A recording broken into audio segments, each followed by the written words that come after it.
Do you want to learn how to turn your extra bulk cards into cash?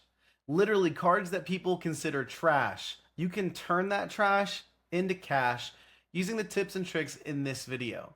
We're going to cover basically everything you need to know to go from zero to hero with selling bulk. Bulk is not only a great way to kickstart your Pokemon business, but it's also a great way if you're just a collector to find some higher valued cards that are hiding away in ETBs and lost to the universe of your closet that you can pull out, sell, and then have some extra money to reinvest into your next favorite card or favorite set that's coming out. Before we dive into this, I want you to know that my name's Matt. I'm with RTCG, and I would really appreciate it if you hit that like button or comment. I also would love to hear your thoughts and your experiences with selling bulk.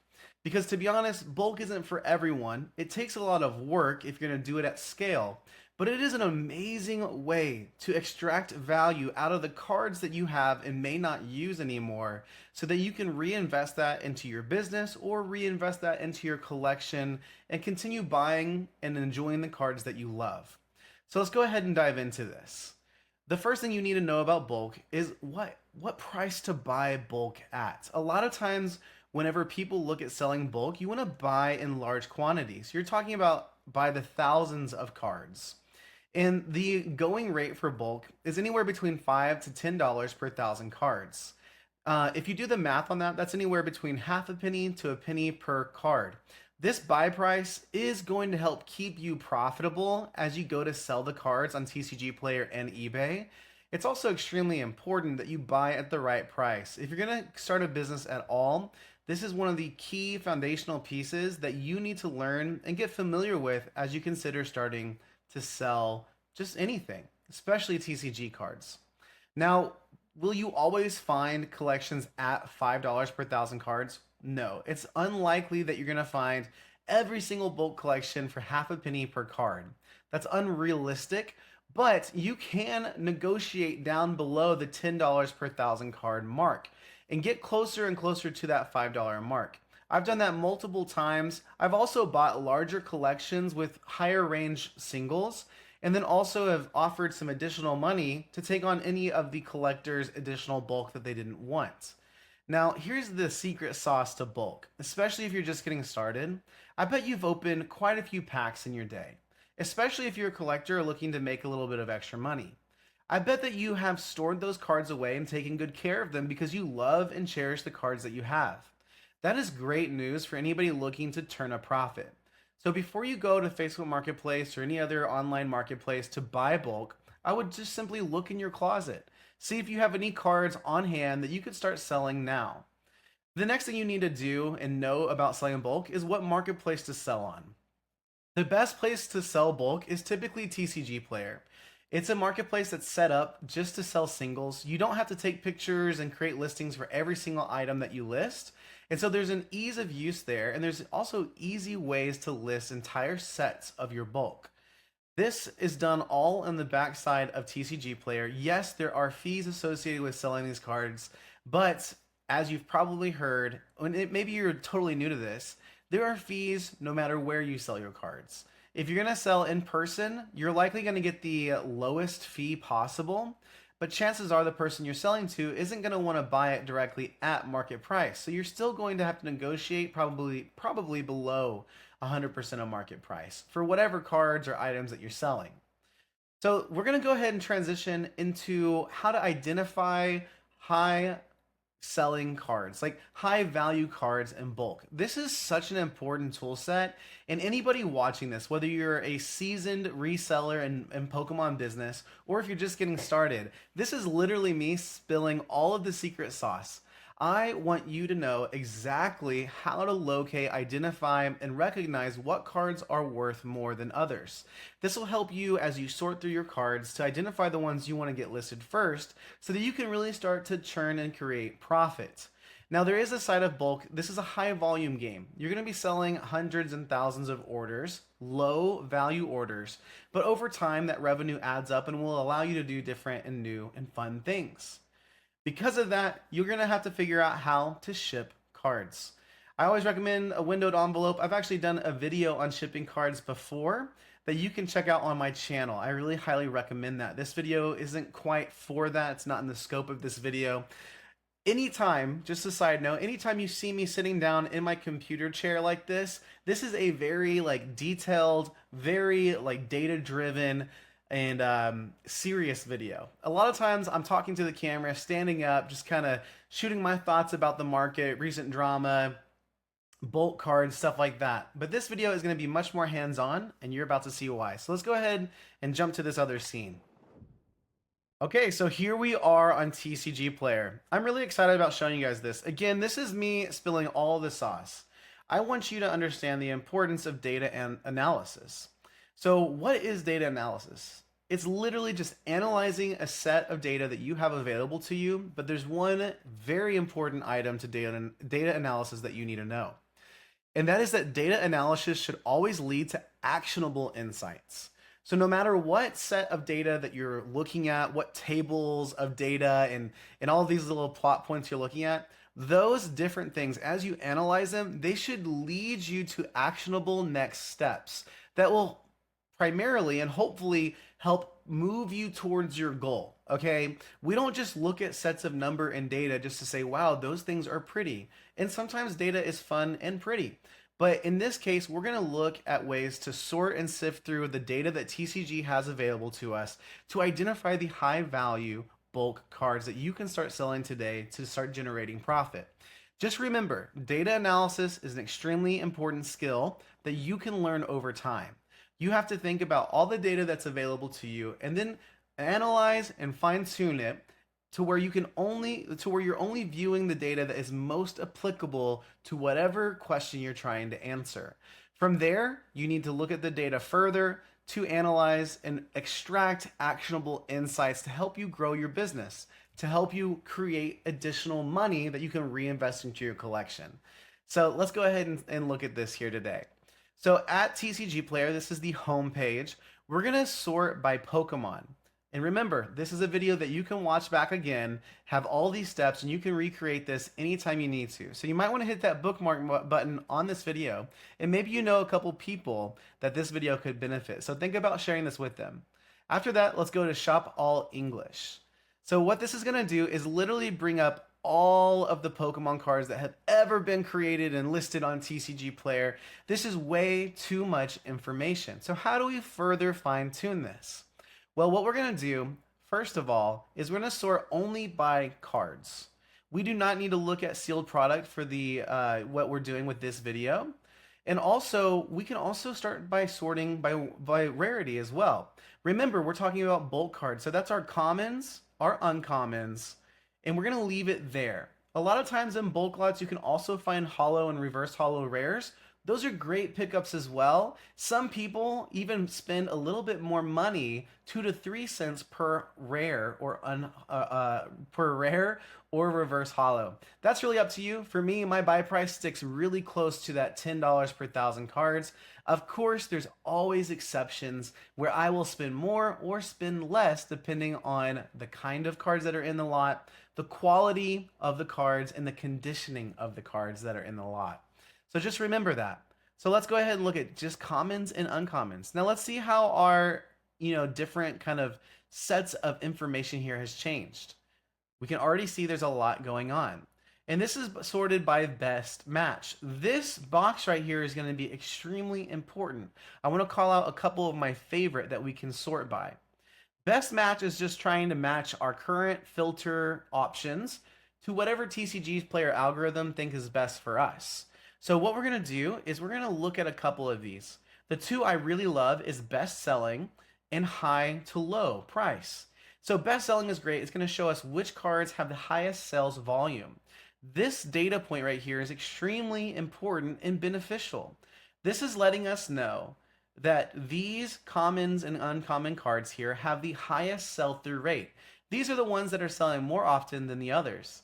And as we can see at the top, there are a couple shadowless cards here from base set. It's really interesting that these cards in particular are selling the most.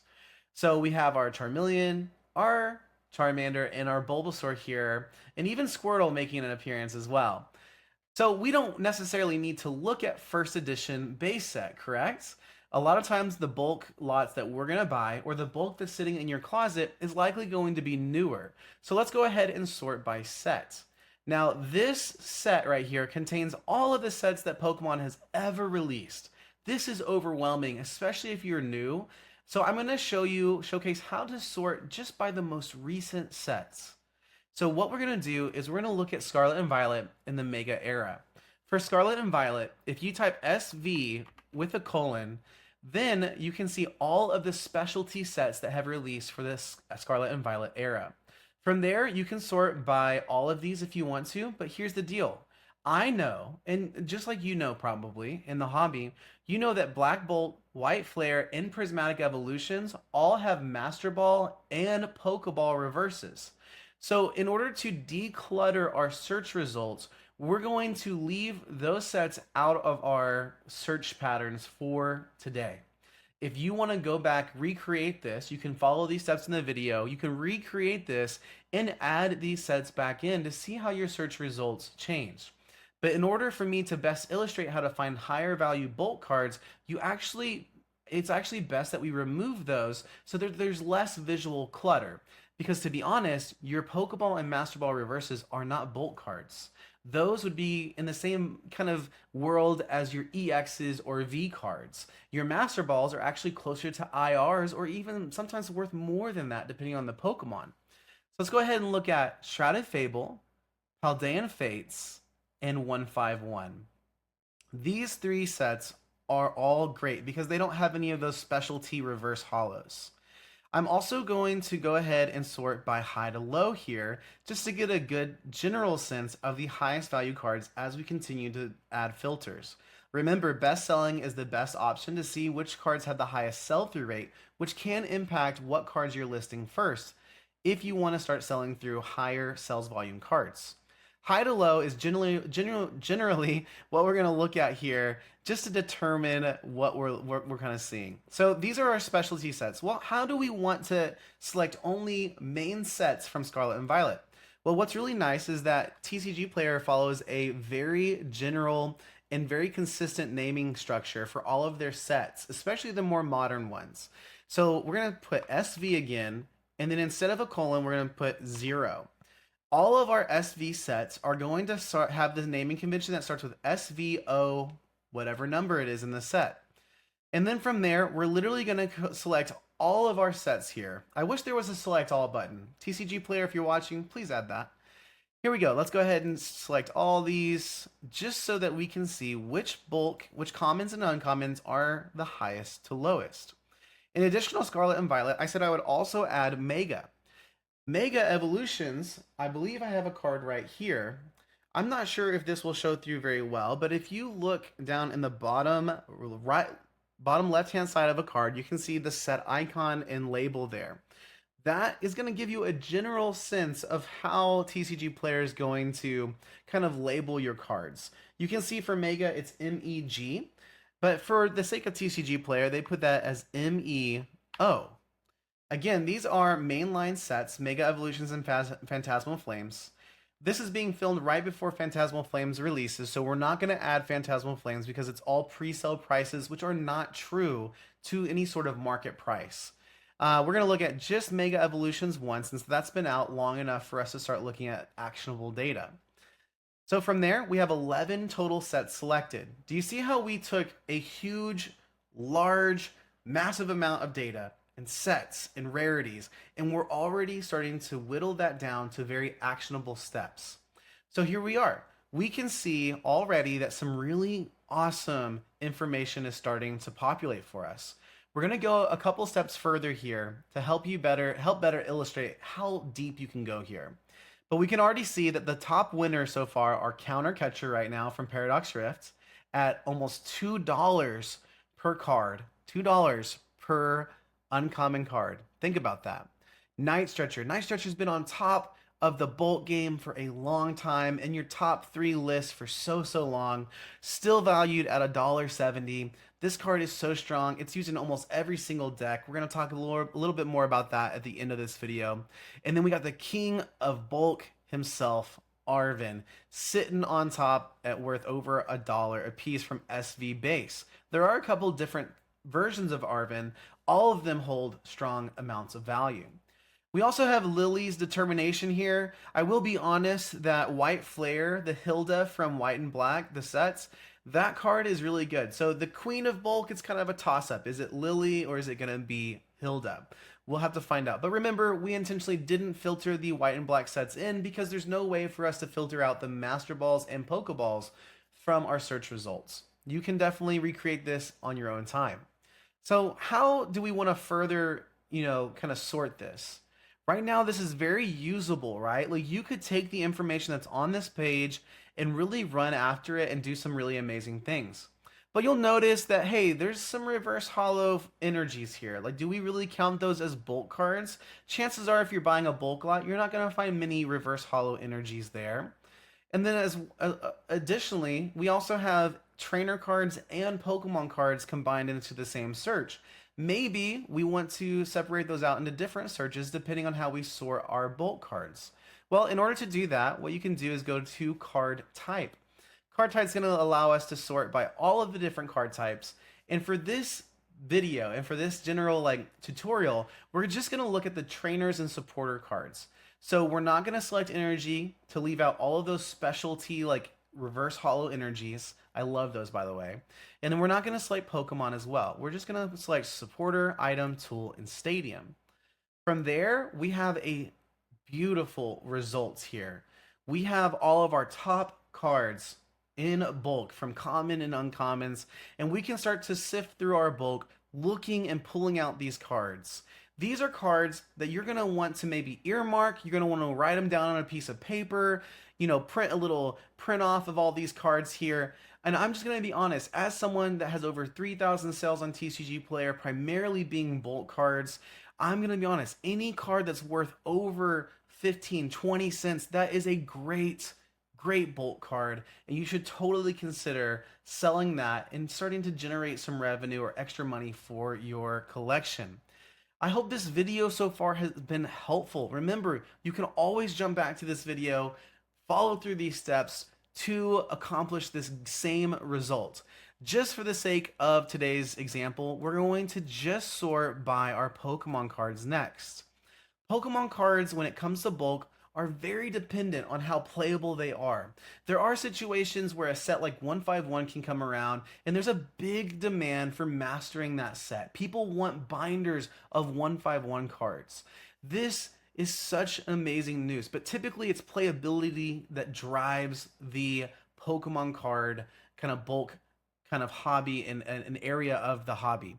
So what are we looking at here? We're looking at some really amazing opportunities to sell through some of these cards like the Jirachi or the Curlia. There's a Gardevoir deck there right now that is extremely meta. It's on top. And so you just need to kind of familiarize yourself, especially if you're looking at doing this as a business. It's more than just this set of data. This does give you a piece of the puzzle that you need to know to be successful, but this isn't the complete piece of the puzzle.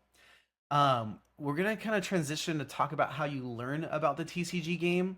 Number one, you need to learn how to play it. You don't have to be a master at it. You don't have to go to tournaments, but you can download PTCG Live and you can enjoy that game. You can start with one of the starter decks and go from there. Just get a general sense of people and players that enjoy Pokemon, the game. What do they need to know to be successful? And how do you play the game that people love and connect with so much? Well, there's a couple other opportunities as well, other than just learning how to play the game. TCGPlayer itself releases blog posts. Almost every single month or after, a big round of tournaments, TCGPlayer will let us know just kind of an overview, a synopsis of the most meta decks that are currently in the rotation. And as we can see, Gardevoir is on top. Number one, Gardevoir EX. We just mentioned this, and TCGPlayer will let you go through and see all of these cards. So maybe one of your, if you're seeing a ton of bulk, maybe one of your strategies could be selling the cards that are tied to this deck. And if you're super crazy or you have a ton of these cards, you could build pre-made decks and sell those on eBay or something like that as well. So just keep these things in mind. TCGPlayer does an amazing write-up here that you can look through this blog. I highly recommend it. Another resource that I actually think I heard Danny Phantom talk about was Limitless TCG. They post a lot of information and details on the metas for different TCGs and card games. But I hope this video has been helpful to help you learn how to find those higher value cards in your bulk lots and in your collection. Do not sleep on these lower value cards that a lot of people say are trash. They are not trash. Every card has value, and you can turn trash into cash by following these simple steps. Don't forget to like and comment down below. And if you know anybody that would benefit from this information, please let them know.